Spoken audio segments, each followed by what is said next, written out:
এই ভাতের জন্য আমরা কত কষ্ট করি। বাঙালির প্রধান খাদ্যই হলো ভাত।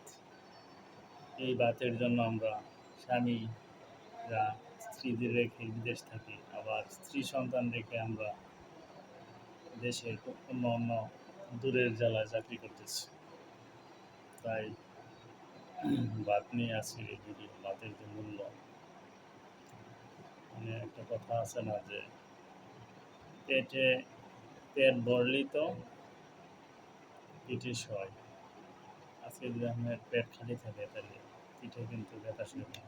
পেট ভরা থাকলে আপনার পিঠের ব্যথা সইবে। তাই আজকের এই ভাত নিয়ে আমার ভিডিও।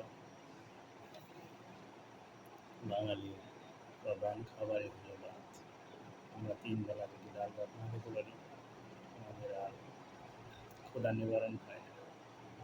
যদিও অন্য অন্য দেশে একবেলা ভাত খায়, ২ বেলা রুটি খায়, কিন্তু আমরা বাঙালি মাছে ভাতে বাঙালি, আমরা ৩ বেলায় ভাত খেতে পছন্দ করি।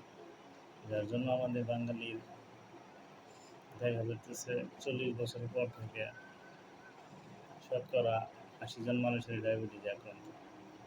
এটাও এই ভাত খাওয়ারই প্রতিক্রিয়া। তাই ভাত রাত্রে না খাওয়াই ভালো। যদি পারেন রুটি খাবেন, তবু আমরা বাঙালি ভাত খেতে অভ্যস্ত। ভাত খাই, ইনশাল্লাহ। শুরু করি বিসমিল্লাহির রহমানির রহিম।